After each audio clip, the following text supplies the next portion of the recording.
In our series of anti-Asian American racism videos that we are doing a discussion session on. And we have the very great pleasure today of having Reverend Laura Lisa Ng with us today. So probably she needs no introduction, but I'll give a quick introduction of her. So as you may know, Reverend Lauren Ng is the Director of Leadership Empowerment at American Baptist Home Mission Society. And in this role, she convenes experts in the field of Christian leadership and cultivation. She is a missional entrepreneur, and she is at the forefront of a Christian theology for animals. She has worked extensively as a blogger and an activist and a leader in so many different endeavors. She is also, if you didn't know, a poet, and we may get a chance to share some of her poems. And she is also a part of the band Whisper Fight, for which she is a songwriter, a vocalist, and a bass player. So with that, on behalf of the Alliance of Asian American Baptist Churches, and with thanks to ABHMS for the Palmer Grant, we don't forget to mention that, I am very pleased to present Lauren to be with us today to share about her appearance on the Baptist Joint Committee video, and to just take us further into the material. So welcome, Lauren. Thank you so much, Catherine. Hi, everybody. Good to see you all. And I'm just going to start to ask Lauren if she wants to say a few words, kind of summarizing anything that she wants to summarize about her time on that video. Sure. Thanks, Catherine. Yeah, I know that there's a lot of videos and a lot of recordings and things to view and read these days. So if you haven't had the opportunity to watch the video, that is okay. I did the interview at the request of the Baptist Joint Committee. Charles Watson Jr. is a good friend of mine, and they had a series of Black Voices of Faith Freedom. And then for May, AAPI Heritage Month, they decided to do a series on Asian Voices of Faith Freedom. And so I had the privilege of being one of their guests during the month of May. And so the topic was really, how does your identity, your racial ethnic identity, inform your theology? And then we addressed a few different questions. He invited me to talk about my family story. How did I even come to the Baptist Church? Those of you who know me know that I was literally born in southeastern Pennsylvania because of the American Baptist Church. And so I was able to kind of take a little dive into my family history. Then we did talk about how my identity informs my theology. I shared about a seminary class that I was in around Asian American theology, and how that began my sort of thinking about what does that look like? What does that mean? Then we talked about how do we define faith freedom and Asian American faith freedom. And then we talked about, obviously, the series of anti-AAPI hate incidents and crime that we've sadly seen over the last year and a half in our nation and around the world. And so we contextualized our conversation on faith freedom within that context of those crimes, and specifically around what happened on March 16th with the Atlanta area murders that took the lives of 6 Asian women. And then he asked me to share about what can America learn from Asian Americans about faith freedom. And I spent some time talking about 2 things: othering and ownership. How it is that we are othered as AAPI in a white dominant religiosity and faith identity. And then I talked about ownership, and when does the AAPI Christian community finally get to claim our own faith legacy for ourselves, instead of being seen as sort of miniatures or replicas of a white dominant faith identity. So that's sort of a quick summary of, I think, what it ended up being about a 25-minute video interview. So if you have an opportunity to watch it on BJC's website or Facebook page, I invite you to do so. Yeah, and if you haven't seen it, I really recommend that you go watch it. I just watched it for the second time, and I was blown away for the second time. So thank you, Lauren, for being you and for your voice and witness out there. So I'm going to ask a few questions, and I'm going to invite some of you, if you would like to ask questions, to stick them in the chat for now, and then we'll open it up a little bit more later. But just to get us started, when did you first become aware of being Asian American? When did kind of your racial identity become an awareness for you? Yeah. That's such a hard question, because you know what happens to us as we get older is that we rewrite our own past stories, don't we? And it sometimes gets difficult to remember what is real and what is dreamt and what is hoped for and what is, anyway. So as I thought about that question, I came up with two little incidents, one that's kind of funny and joyful, and one that's not so much. The first one was when my family of four, my mom, my dad, my brother, and I went to a Chinese restaurant in our suburb of southeastern Pennsylvania. And the Chinese restaurant did feel pretty, we like to say in the Chinese family, Chinesey. Like it was, there was the decor and all that kind of thing. And I open up the menu and I'm like, Mom, they have all your food on the menu. Like they make your beef and broccoli, they make your noodles. And she was like, oh yeah, that's Lauren, that's because this is Chinese food. I make Chinese food at home. But to me, it was just my mom's food. I had never called it Chinese food, right? And so that was sort of a moment for me going, oh, so this sort of place that feels in its sort of aesthetic quite foreign to me. It's not what my house looks like. It's not what I'm a physical decor that I usually are comfortable in.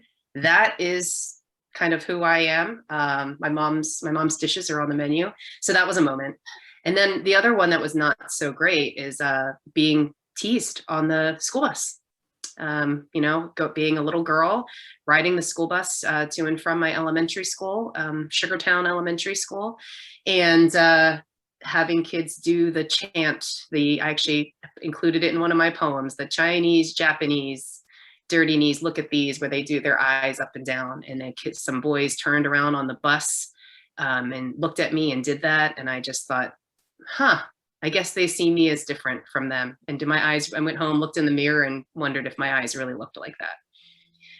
So those are two incidents or memories that come to mind with your question, Catherine. Okay. What led you to become an Asian American activist? I mean, you've always been an activist, and your mother and dad are an activist, but what led you to kind of feel that you were going to speak out and try to change the world, particularly through the lens of race? It's a funny word, activist, right? Because I don't know that many activists consider themselves activists, but I do know that I never thought of that word as a bad word. And that was interesting to me at some point when I met a community. I was in a community of people who said, oh, you call yourself an animal activist? Well, activists are, oh, those people. And I thought, oh, activist is kind of a bad word in your dictionary. So you're right. I was always raised to sort of be a disruptor, be an agitator. That's how my parents raised me. To ask questions, to make my voice heard. I remember writing letters to President George Bush Sr. When I was upset about things, and my parents said, "Here's the address to the White House," and so I started writing the guy letters. So that's always kind of been the way it was. And then my main area of activism really has been around. Prior to the last year and a half has been around the issue of animal rights and animal welfare, as you mentioned in your introduction of me. So that was something that happened just a transformative experience I had in seminary when I decided to, change my entire lifestyle and choices to be in support of animal welfare, and have done some extensive activism and writing on that topic. But then it was March 16th. It was this year. I mean, obviously the incidents of hate have persisted for generations, and then certainly an uptick, at least an uptick in crime, but also in our recognition of that over the past 15 months. And then it was March 16th when the Atlanta area murders took place. And I was in class with my Doctor of Ministry cohort at Central Baptist. My classmate here, Jason Mack, who just waved, is in my cohort. So he'll remember that our professor called on me to answer a question. And I had my phone was just lighting up with, have you seen the news? Have you seen the news? And so I said to my professor, I said, Dr. Park, I'm so sorry to derail our class conversation, but you all need to look at your phone. And we immediately started looking. We prayed, we talked about it. I had to turn my camera off at some point just because I was in tears, racked with tears. And later that night, I was texting with a good friend who said, you know, tonight we weep and tomorrow we fight. And so the next morning I woke up and I Googled AAPI organizations in my county, sent out a few messages, found out no one was really doing anything to come together. And so I just offered my personal Zoom address and I started by word of mouth texting people. I mean, this is funny, but I was texting like, you know, my 10-year-old son's friend who I know is Asian. I was texting his mom. I'm like, okay, so you're AAPI. I'm having this Zoom call on Thursday. Would you like to come and talk about how we're feeling, how we're doing as an AAPI community here, and what our collective response might be? And so 2 nights later, after the Atlanta area murders, I hosted my Zoom and over 60 people from the community showed up. And I hardly knew any of them. I mean, the word just got out. We planned a rally, we started a Facebook group, and so on and so forth. And we continue to meet pretty regularly. So I think it was having that sort of pivotal sort of flashpoint event happen on March 16th that really kind of jump-started and I think galvanized a collective voice for AAPI, at least in the community where I live. And I know that it has happened in several other places around the country. Wow, that's great. Thank you for sharing that. I do want to share some of your poems, and I think that you may have said that they started after March 16th then, right? The poetry that you've written about being American. Well, I studied poetry. I was a creative writing major in college at Oberlin in Ohio, and thought I would go get an MFA in poetry, and that was going to be my thing. And then that's kind of funny thing that God does happened, and I got called to ministry, and I went to seminary, and you guys know that story for yourselves a lot too. And so I did write quite a bit of poetry during college around my Asian American identity, but and some of those have emerged again in this current time. I've shared a few of those older ones, but yeah, I've really created some new material as well in the past several months. Well, if with your permission, I would like to share one of those poems and have you tell us about it, if you don't mind. Sure. See if I can pull this off. Hold on.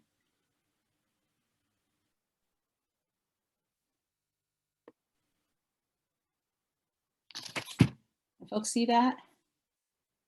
Yeah, do you want me to read it? Yeah, that would be great. You say you don't see color, as if my color is something I should want to go unseen. A yellow stain, stubborn like the ghost of an unattended spill. You say you don't see color, that all you see is human, but I've been told the artist mixed me once upon the palette, never to be repeated. You say you don't see color, for it threatens to divide us, but mine flows like a foreign river through serpentine hills, a confluence of here and there. You say you don't see color, that it casts us all too simply, but mine's been known to shift, orange in the morning sun, blue like a sudden bruise. You say you don't see color, but I can still see yours. I wonder what good is a lie if it refuses to stay hidden. Beautiful. Beautiful. Would you like to share anything about that poem, where it was coming from, how it came out of you? We'd all like to become poets, so we all would like to know, how do you become a poet? Yeah, well, that I'd love to talk about that too. That's a whole other topic. Everyone can be a poet. Everyone can write. So, and there's lots of ways to kind of get started into that. But I think over the past several months, these things that have been said to us, either overtly, verbally, or said to us in some sort of unspoken, coded ways, have been emerging again. I've been reminded of some of those things that I've been told or that have been said to me again and again as I've walked this earth. And sometimes previously they may not have felt hurtful or questionable. And I'm starting to see some of those things in new light. And I find poetry, I mean, it's a way, obviously, that I think God has enabled me to express myself, but I also think that it can be a really equalizing medium to, it's one thing, to write a scholarly article about something, about, or to even write a blog post about it. But when I put a poem out there, it's kind of like, this is just me on paper. So it's highly subjective. You may relate to it, and I hope you do. And if so, I'd love to hear how you relate to it. But I find that poetry is an opportunity to really wrestle with some difficult, challenging, even nuanced issues in a way that's not highly confrontational, and more invitational for people. So yeah, people who would say, oh, I don't see color. I mean, I heard that when I was a child. People would say, oh, Lauren, we don't think of you as different than us. You're just like us. You belong with us, right? And so it was sort of comforting as a child, but it never felt really right either. And then even in adulthood, I've been surprised at how many people have said that, we don't see color. That doesn't get in the way of who I love and who I want to be in fellowship with and community with and things like that. And so the poem is sort of an invitation to think through, maybe a challenge or an invitation to think through, is it true? Is that a lie that just maybe refuses to stay hidden? Do you really, you don't see color? Really? And what makes you think I don't want you to see my color? Mm-hmm. It's part of who I am, and I'm proud of it. Or I'm becoming more and more proud of it every day. Hasn't always been easy. Amen. Yeah. Well, with that, I would love to share another poem. I love your poetry, if you can't tell. And I'm not talking about poetry. So if you're not on Facebook, you need to get on Facebook and you need to friend Lauren to see her poetry. It's just amazing. But here we go. Here's another one. Okay. Yeah. This one's untitled, so I'll just read it.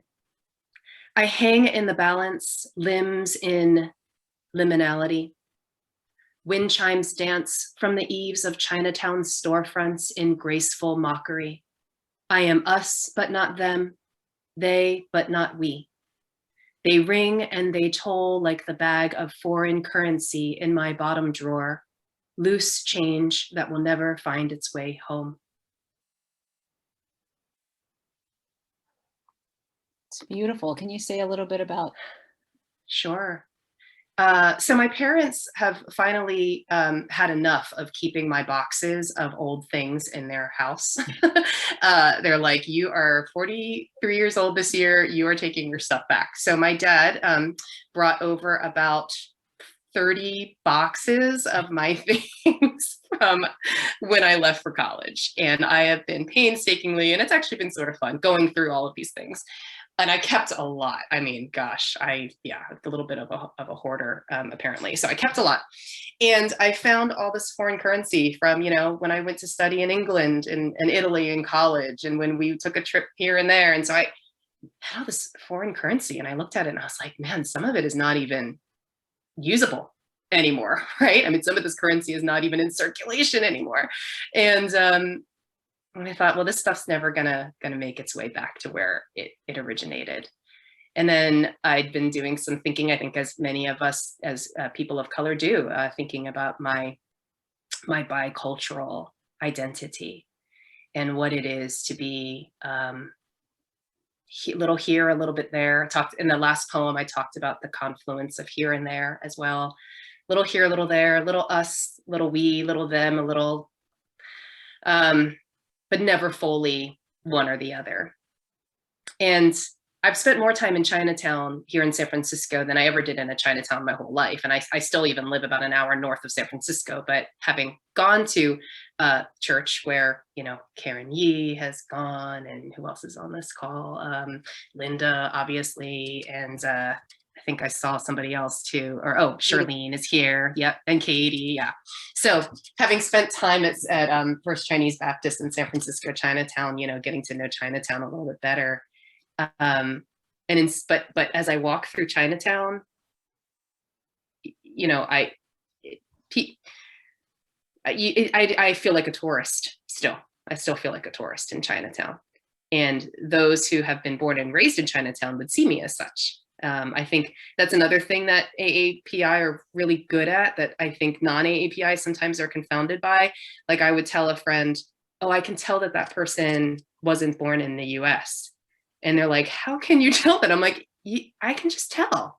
I could just tell. I can tell that, you know, or in the other case, I can tell that they're American born. I don't even, you know, need to hear them open their mouth. I could just tell. So I thought about how when I go through Chinatown, that's probably the closest thing to feeling comfortable and at home in some ways, because I don't stick out, but at the same time, you know, a lot of those Chinatown storefronts have those wind chimes that hang out there. And I thought, but it's always a little bit of graceful mockery too, of yeah, you might feel like you belong here, but you still kind of don't. You're still in that liminal space between here and there.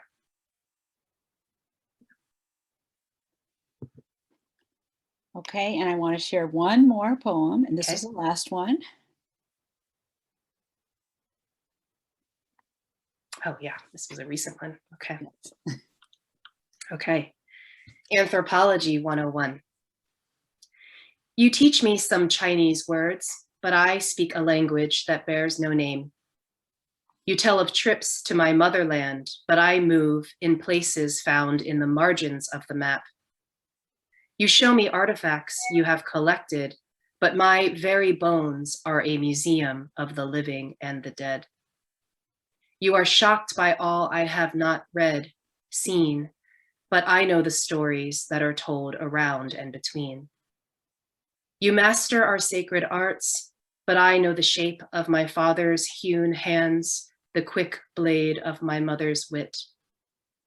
You boast of exotic flavors upon your tongue, but I still taste my Nyen Yen's kitchen as I am carried up her carpeted stairs, half asleep, dreaming.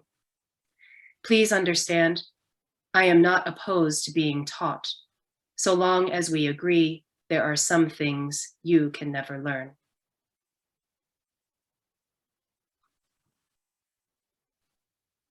So I was on a call recently with somebody who asked me what my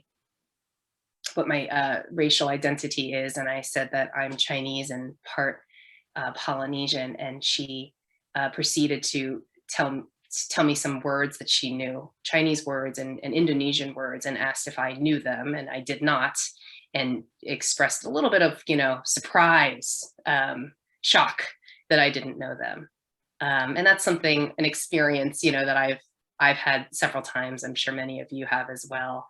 And so I wanted to play with that a little bit and just kind of think through different experiences I've had of, you know, where's that line between an appreciation for someone's culture and more of a, either an imperialistic sort of approach or posture to that other person's culture, and certainly a sense of you know, of taking ownership of my culture in a way that they are trying to teach me about what they think I should know. And I thought, but gosh, you know, I haven't lived in China. I've only been there a couple times. I don't know the language. I wish I did, but I don't. But I think there are also things about my Chinese identity that I just know. They're just like, it's in my bones and my blood and my sinew. And that's a kind of knowing that can't be learned if you're not me. So yeah, so I wanted to get that on paper. Well, I, for one, really appreciate it. And I do want to open it up to some of the other, especially some of the other Asian Americans and our brothers and sisters of all backgrounds, to hear what are your responses? What would you like to say to Lauren about your experience or about how her poems have touched you? So let's see, maybe raise your hand or put up the icon or just start talking if there's a silence, and we'll get some questions to Lauren.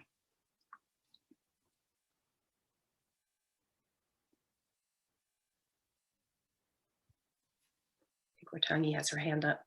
Ah, Roti, yes. Well, since no one's speaking, maybe I'll say something. I was listening to your video again this morning, Lauren, and again, so many things spoke to me. And of course, your presentation, you touched a lot of it on it today too. But a couple things, that you spoke about. One was that when you introduced yourself as being Baptist, people assumed you were Buddhist. And I sort of get that same, I've also had that similar kind of experience. I came to the US as when I was 18 as an international student. And I'm fourth generation Baptist, a third generation of ordained clergy. And that's my background, just sharing it for those who may not know. But going to church was really frustrating for me. I almost gave up. I'd go to church and most people would be trying to convert me.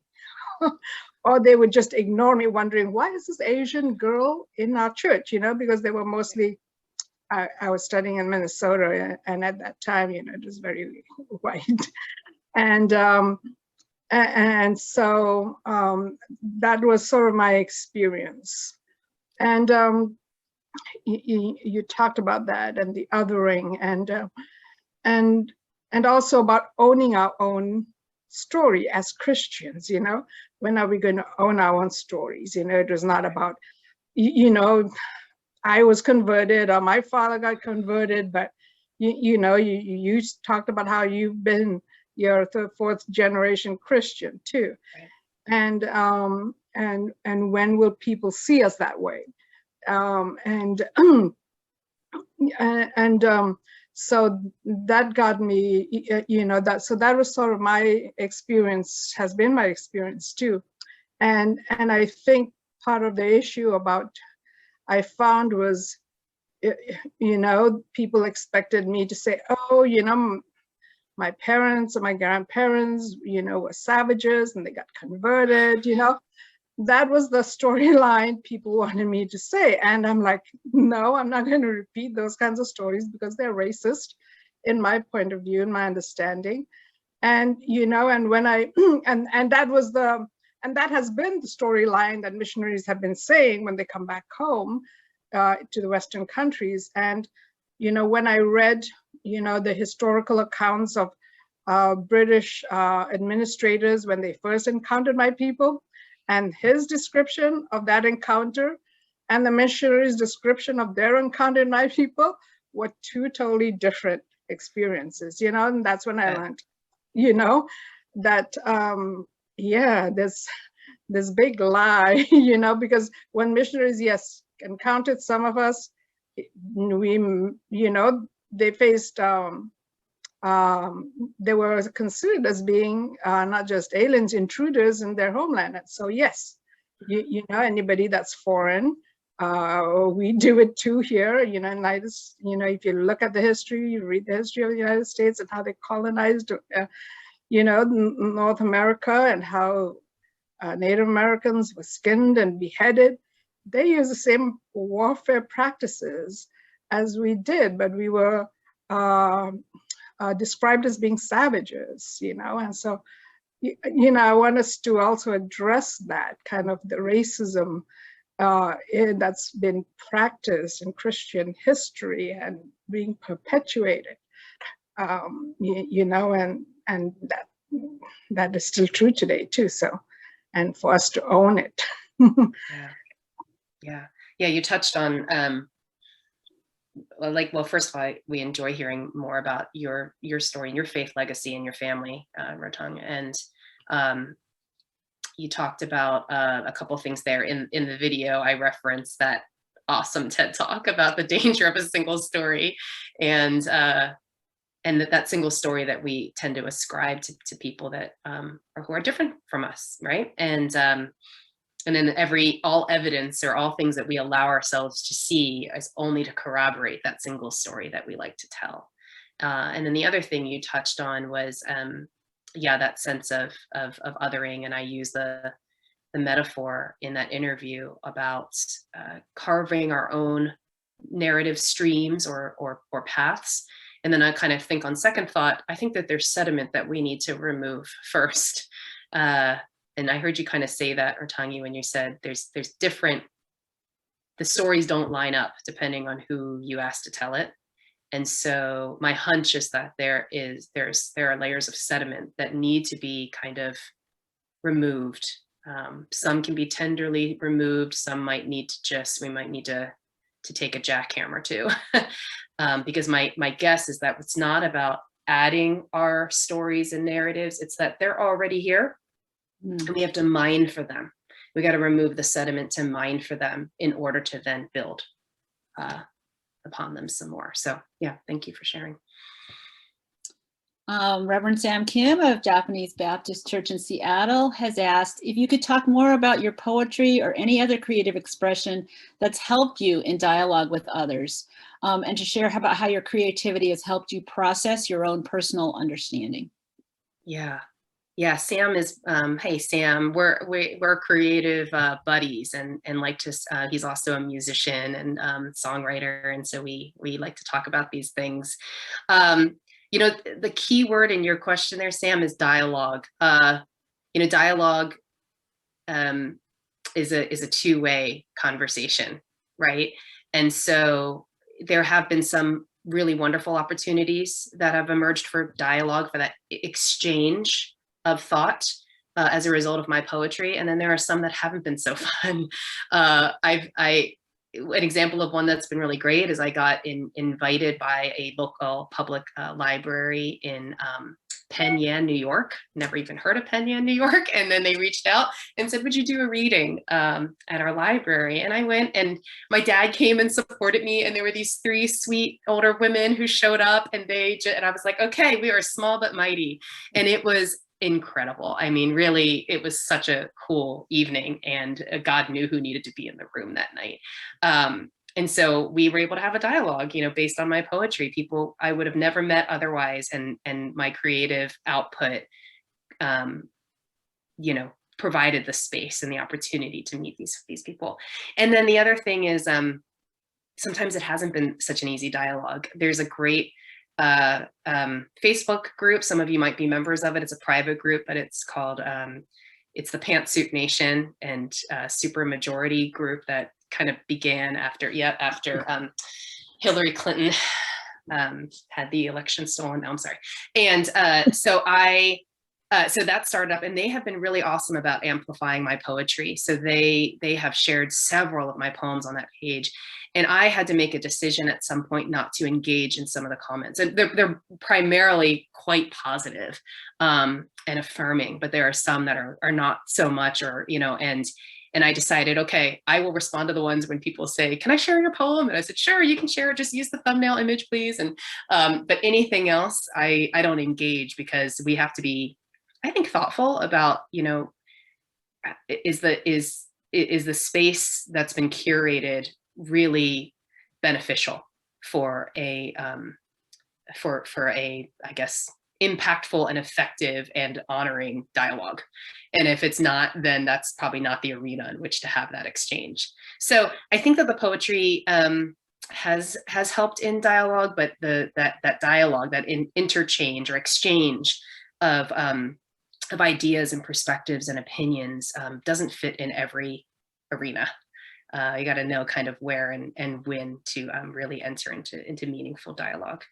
And then as far as my personal processing, it's vital. It's vital. Like I said, that poetry, what I love about it is that it allows you to take something that's intangible, not concrete in any way, and spend some time with it, put it under a verbal magnifying glass, pull it apart, and kind of examine it in a way that the pace of our daily life doesn't necessarily allow us to do.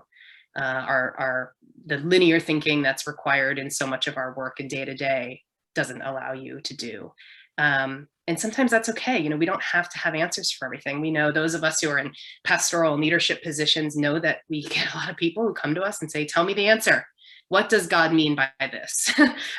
What are we to do? Who are we to be? And poetry and other creative expression allow you to say, I don't have the answer, but I took a little time with it. I spent some time with it, and here's what came of that. And what do you think? You know, why don't I invite you to engage as well? So to me, it's absolutely vital to my own personal processing and my self-care. Reverend Florence Lee, your colleague at ABHMS, asked about the video. You talk some about othering and ownership and faith freedom. What is faith freedom in the AAPI context? And can you say more about othering and ownership? Yeah, so I'll share a little bit more for those of you who haven't seen the film. Thanks for the question, Florence. I talked about, and I'm cheating because I've got what I shared on the interview in front of me. I talked about othering and ownership as being closely linked, in that my example that I gave with othering was about how I like to wear my hair down and long. And there's a book, a Judson Press book, Streams Run Uphill, that's edited by Mihi Kim Court, where I can't remember if it's her or a contributing author talk about how Asian women often like to wear their hair long and down. And that's just part of our cultural identity. And that I had somebody once tell me that I should put my hair up in a ponytail or in a bun in order to look more professional and be less distracting. And so my question that I wrestled with as a result of that is, to whom is my hair worn long and down a distraction, and why? And shouldn't that be for them to deal with and unpack rather than me? And so the reason I use that as an example for othering is that what that person was telling me, and the product that they are a product of a way of thinking that tells me that I can't be fully Asian American woman wearing my hair the way that I prefer to wear it, and fully a called minister of the gospel of Jesus Christ at the same time. That one of those has to give. I need to give up one of them. And so that's an example from my own personal experience of what it looks like to be othered. And of course that touches on faith freedom. It's like I should be able to present and myself in a way that is in alignment with who I am and who God created me to be, and still preach the word of Jesus Christ.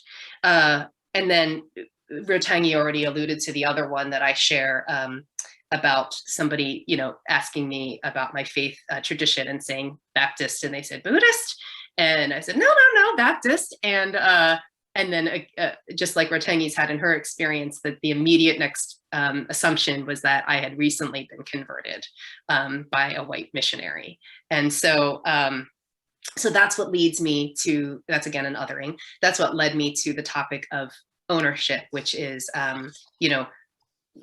when do we, like I said before, get to own our own faith narratives and faith identity? My dad, as many of you know, is a ordained American Baptist minister. My mother's father was a pastor of a Chinese American megachurch in New York City. My mother's mother was a well-known author in China of Christian books and nonfiction. And so when do we get to claim our faith legacy as coming from within our own Asian communities, not being borrowed, not being replicated from a white dominant culture or Black or African American faith tradition as well? We don't need to be borrowers of those things. God is creating, helping us to create our own narratives and own that for ourselves.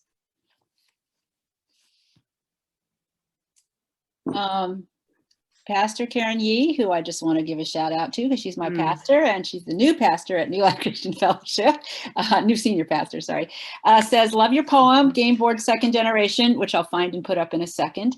And she says, I also believe within AAPI, we need to see how we've made some in our AAPI community the other as well. Yeah.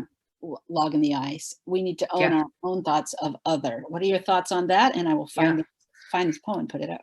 Yeah, amen to that, Karen, because I think one of the other things that several of us, the AAPI community and beyond, are coming, having a sort of a reckoning moment with in the last year and a half as well, is this idea of not being a monolithic people group, right? Even the addition of PI to AA that is becoming part of our vernacular is a move in the right direction. And you can still talk to people who identify and say as Asian, but say AAPI doesn't do it for me either. If they say I am Asian, but I'm brown-skinned Asian, I don't necessarily feel like I'm included in that acronym. And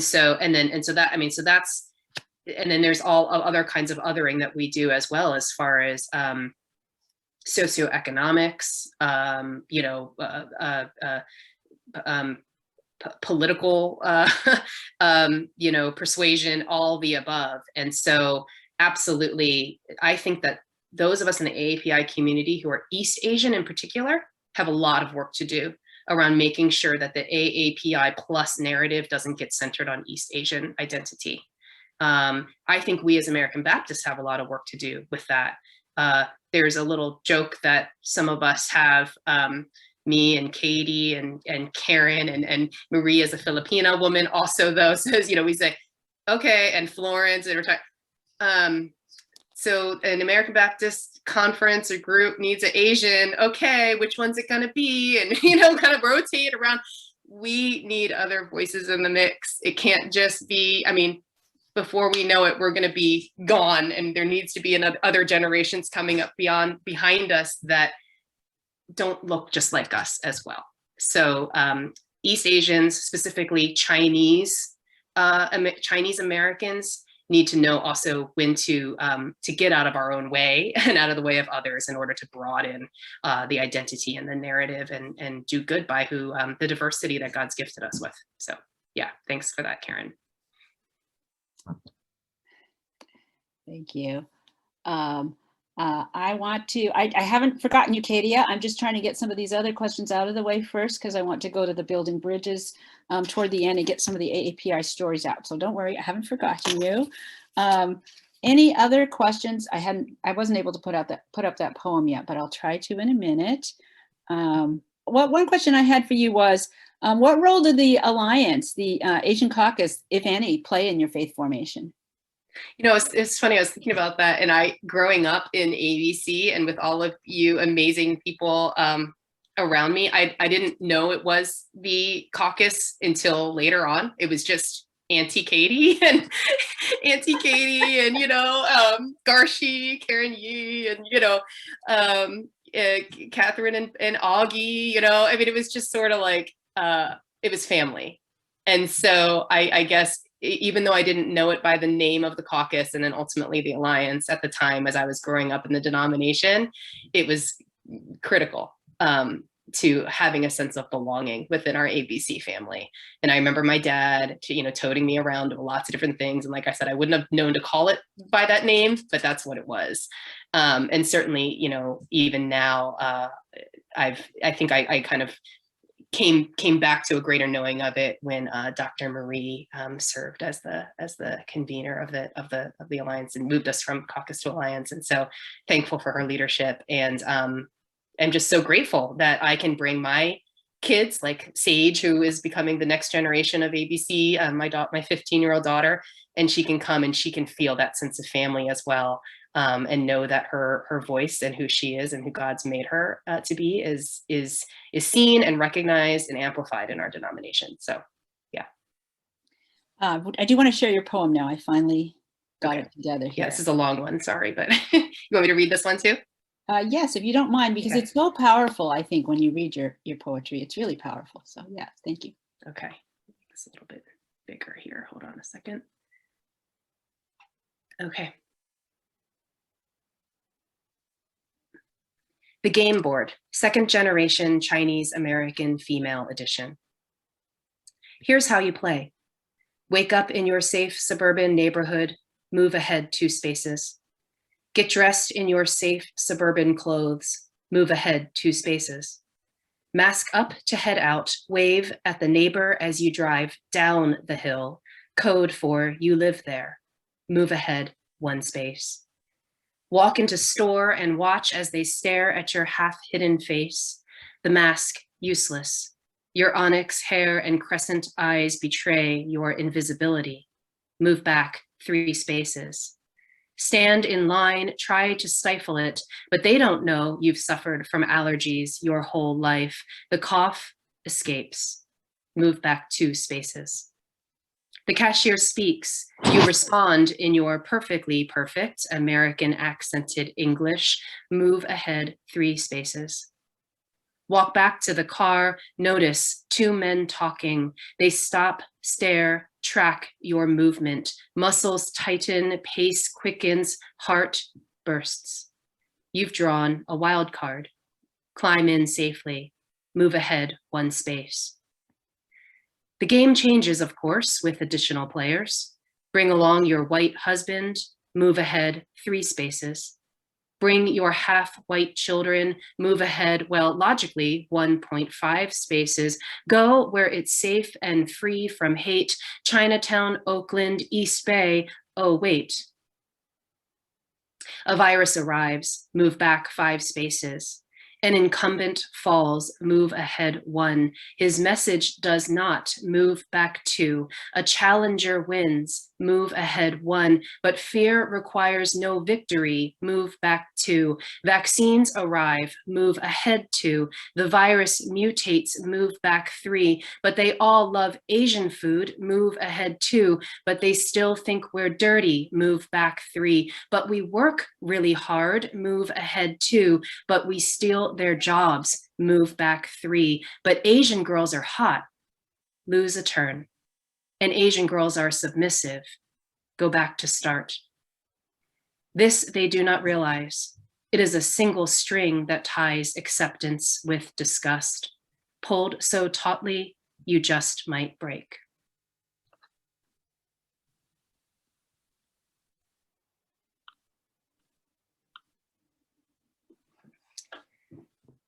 Powerful. Thank you.